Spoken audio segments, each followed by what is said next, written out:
What's going on, guys? Welcome to another episode review for The Promised Neverland Season 2. This is episode 7, and with me, as always, I have Blue Spade. Okay,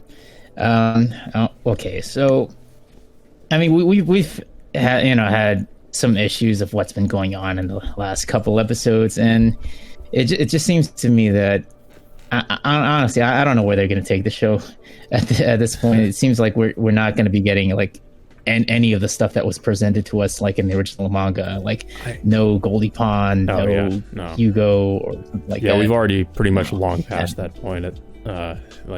We're pretty much at this point. It's more or less confirmed we're not getting any of that. And considering, like, us discovering like Norman's huge character shift in this episode, it just seems like. It's almost like you mentioned before we started recording, like he was acting almost like Eren Yeager of his hatred for Titans. Now Norman has like this intense hatred for demons and wanting to, do whatever, but go through whatever means possible just to, achieve those goals. Yeah. Even possibly like going back on your friend's promise or deal to do so. So. This episode pretty much like Norman says, it seems to imply that he knows that who Sanju and Mujika are, and he refers to Mujika like what did he call her, like the he calls him the evil-blooded girl.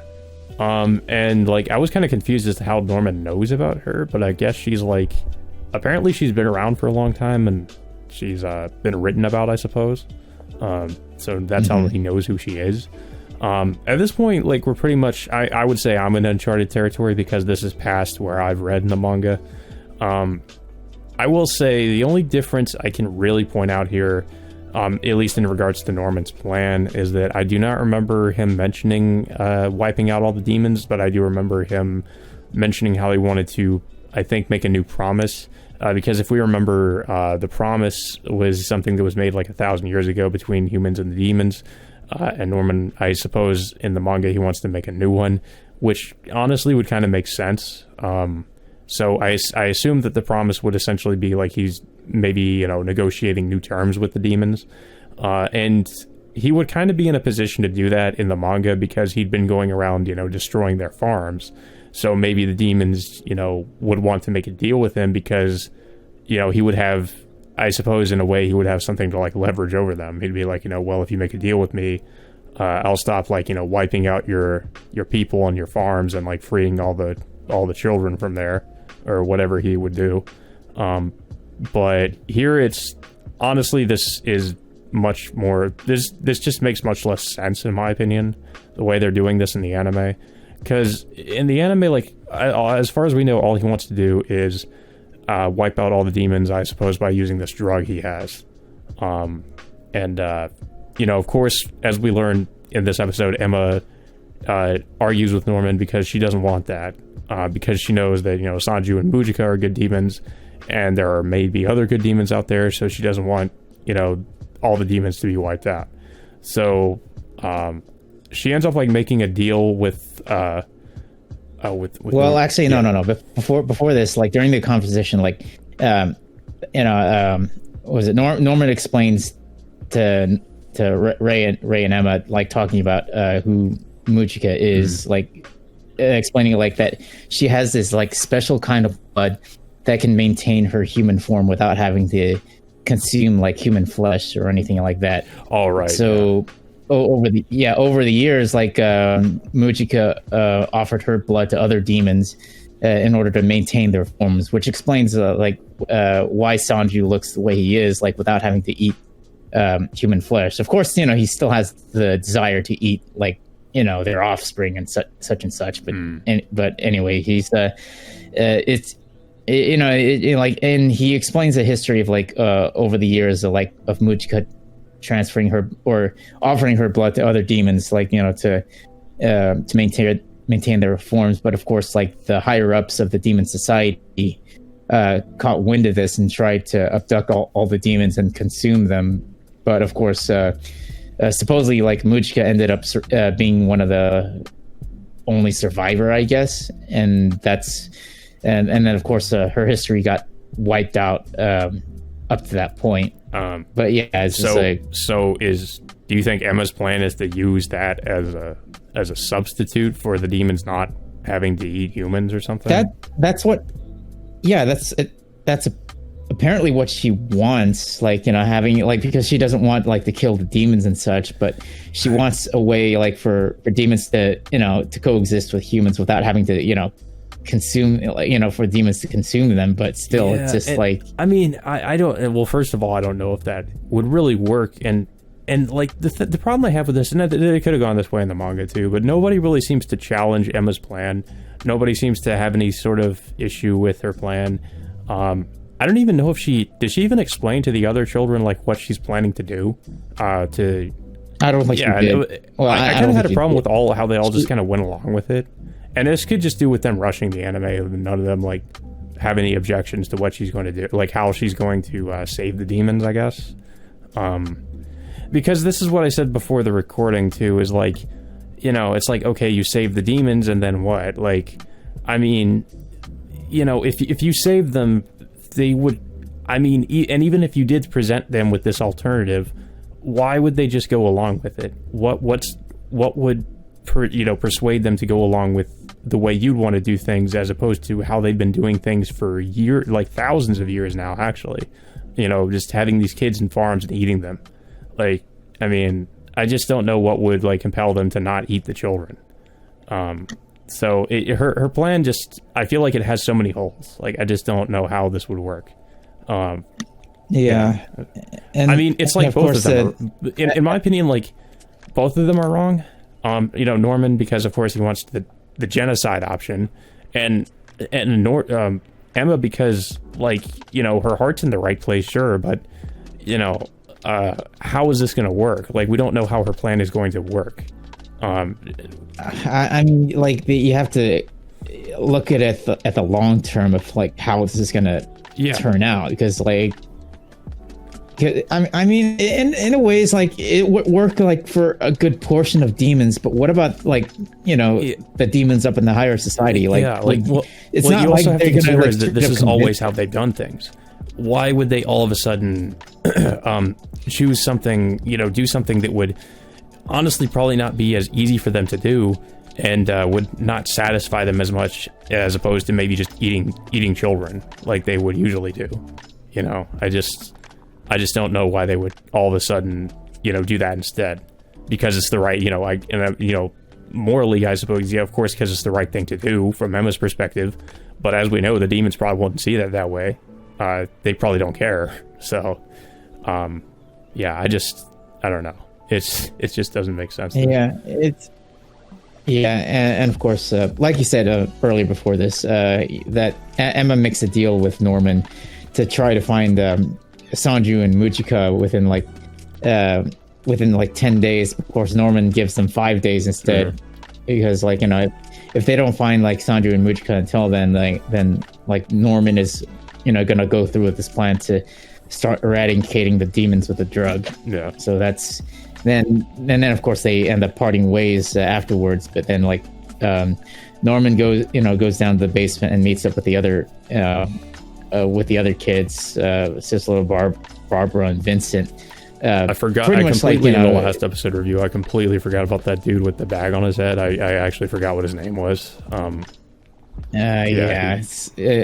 of course, like, Norman just immediately just tells him what Emma and Ray's plan is, and of course, like, none of the others like take too well with this idea, and Barbara herself is like, just like so hell bent and just wanting to kill all the demons. She just like completely destroys like I think like a huge like container like of a demon body part, whatever that was. They have these other containers with like demons inside.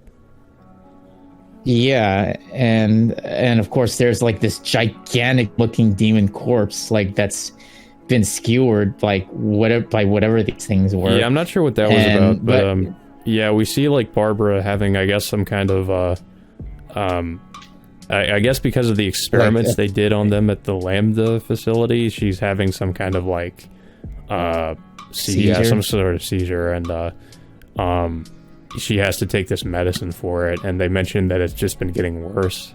So I guess things aren't really looking too good for her. Yeah, and of course they ask Norman of whether or not they're just going to go through with the plan or not. And it seems like Norman is willing to, to go through with the plan regardless if Ray and Emma are successful in locating Sanju and Mujika, because it seems like, he just doesn't, doesn't even care. It seems like Norman's followers all want to just wipe out the demons entirely, Barbara especially. Mm-hmm. Yeah. And of course, we go back to the sanctuary where all the other kids are. Like, pretty much Ray and Emma just pretty much fills them in on what they're planning on doing is looking for Sanju and Mujika, and of course they're a bit confused of like how it's going to go about. But eventually they all get convinced to go along with the plan. So at least a couple of the kids end up agreeing to go with them, and this honestly, is I don't know because, where like, this is gonna as go. we know, these kids are all supposed to be like geniuses, and they're all just following along with Emma, just because, essentially. Like, I mean, none of them question her plan at all. It just doesn't make a lot of sense. Like, I feel like if realistically, everybody, like, there would be so many like kids that would try to debate her on like her plan. I mean, because this is a big thing she's trying to do anyway. Like, I just feel like more of them should have had some kind of had something to say about it, I guess. But, yeah, they just completely go along with it. So, and I like I said, this could just have to do with the anime rushing things. Maybe in the manga it's different, but here it's just like they all just go along with it. Especially Ray. I feel like Ray especially should have had something to say, because Ray is the one who usually seems like he has some, he might present an alternative, or he might have something to say, but Ray just kind of goes along with it too, and like that's not really something I'd usually expect from his character. So yeah, because he was a lot smarter than this back in season 1. Yeah, it seems but like they it dumbed seems down like some of the characters, honestly, like Ray, for example. Yeah, I don't know where they're going to end up taking this. And of course, by the end of the episode, we go back to Norman, and it seems like he's also suffering with a similar ailment that Barbara has, like, experienced the seizures, but he ends up convulsing too. Yeah. So that could also be a factor as to why he wants to rush through his plan, to begin with. Mm-hmm. Yeah, and then we also end the episode with a flashback to the first season, when Norman was shipped off, and it's pretty much the same exact scene, and the only difference is that somebody, when the door opens, somebody's like greeting him. Yeah, I think it was like, I guess it was that what was that Smee or whatever his name was. Yeah, I mean, it's the same. It's the same like white hair looking guy that we see like in the opening. Yeah. It looks like, I'm guessing, but yeah, it's like, honestly, like, I don't know where they're gonna take this now. It's like we're on episode 7. Don't have that much longer. We have like 3 or 4 more episodes to go. I have no idea how much they're really gonna rush to the end at this point. Like, I mean, this episode, surprisingly, like, it didn't feel that fast paced or anything. Like, it was like the whole episode was mostly just kind of like just dialogue. But it seems like they're definitely going, like, they're definitely rushing to the extent of, like I mentioned before, nobody's really, bringing up any sort of alternative to Emma's plan. Nobody's like, they're all just kind of going along with it. I don't know. Like, I mean, I don't know how they're gonna get through this. I mean, I wouldn't be surprised if they end up finding Sanju and Mujika by the next episode, but we also have to consider the fact that Isabella also is out there too. So, like, how are they gonna bring her in? And I mean, they have to go right back to the Gracefield house too if they're going to. Yeah, and that one scene part we forgot to mention is like that Emma and the others are trying to look for like a gateway to the human world, but Norman says, like, he gives them an updated map of, like, of where the actual gate is, saying that the demons well, actually, I think it was humans and demons destroying all the other gates, and there's like only one gate, which is of course underneath Gracefield House the entire time. Yeah. I do remember at the end of the manga they end up going back to Gracefield House. So if they're definitely getting into the end part, you know, pretty much the end of the story now. And I wonder if Isabella does show up in the manga again anyway, considering they do end up going back to the Gracefield House in the manga. So I'm now questioning what the point was of reintroducing her in that one episode, as if she was going to be like a big factor in the plot. And really, she kind of hasn't been. Like she hasn't done anything. Like she's just been all like the whole time ever since then. She hasn't been on screen once. So I don't know what the point of that was. Like I don't even know what they're going to do for the rest of the episodes or the rest of the season, because hell, I don't even know if they're going to even put up another season 3 after this. It seems like they just want to get this over with. Like, I mean, why else would they be rushing to the end of the story if they were going to do it? It looks like it. It's just, it doesn't. But it just, I don't understand just the method and why they're doing this. It's just they have the source material right now, but I don't know why they're not taking advantage of it. Yeah, and I did say before, like, and somebody brought up that it might not even have been the author's decision. Just possibly this could be Cloverworks. I don't think it's really been confirmed who's to blame for this, honestly. So, and we're not really 100% sure if the author really does have like full creative control over what's going on or not, or if they're just because according to a comment we got in the last video, like they pointed out that the creator maybe just gave advice here and there, and you know they don't really have like a lot of control over what's happening. So it's possible that it's maybe just somebody on the production committee for season 2 or whoever. I'm not sure. Maybe it probably not Cloverworks as a whole. It could be whoever's directing season 2, who's deciding that they're going to take this direction. So it's, I guess, we shouldn't really place blame just yet until we know the full details of what really happened, what went wrong here. So, maybe not the creator. I don't want to put all the full blame on them, because it might not be their decision that season 2 went this direction. I mean, I don't know, like how she was convinced. I mean, but I also have to wonder, like, because she must know what's happening too. So I mean, I also don't know how she could be okay with this at the same time. If she knows what's going on with season 2.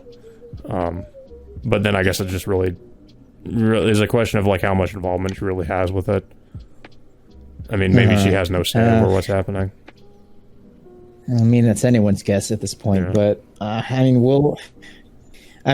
only have have to watch in another month of this and see where this goes from here. But it just seems like I don't know what they're gonna do with it at this point. Yeah, I mean, I'm sure anime onlys don't have as much of a problem with what's going on with the show as I've heard, but I mean, some people do, but some don't. But especially like as a manga reader, this just kind of hurts to watch. Like, I mean, like even as an anime only, I'd kind of start to have problems with what's happening.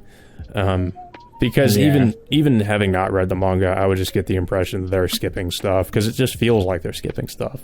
Like things are happening too quick, and there's just not as much context for things. So, I mean, it just feels that way. But other than that, I just this episode, it was like it was honestly pretty uneventful. Like a lot of it, like I said, it was mostly dialogue, not too much else. So it did not as much really happen in this. But it does feel like they're definitely setting up, the end game. It's they're pretty much headed towards the end of the series at this point. But I mean, it was okay, regardless of all the skipping and stuff they're doing. I mean, the way it was presented and all that was fine. It's just, it's really just a problem from a writing standpoint, in terms of them skipping so much stuff. And, not really giving context for a lot of things, and I don't have too much else to say about it though. I'm curious as to how they're going to approach the rest of the season. Like I said, I'm pretty sure they're headed towards the end of the series at this point. So I wonder how they're gonna how the execution for that's gonna be. So yeah, I guess we'll just have to see. I don't know if you have anything else to say about the episode. Nah, I mean, I don't know how, if they're gonna actually just rush through Emma and Ray looking for Sanju and Mujika immediately, but it just seems like I don't know what they're gonna do at this point. It's just, it's like it's anyone's guess. Yeah, yeah. I mean, I know a lot of people have dropped the series already, but I figure we just stick to it until the end because it's a pretty short season. It's only 11 episodes, and I mean we're already on episode 7, so I mean I was disappointed that this season was shorter than it should be compared to the first season. Yeah, yeah, it's disappointing, but I guess we'll just have to see how things play out from here. But yeah, that all being said, until next Thursday, we will see you all next time.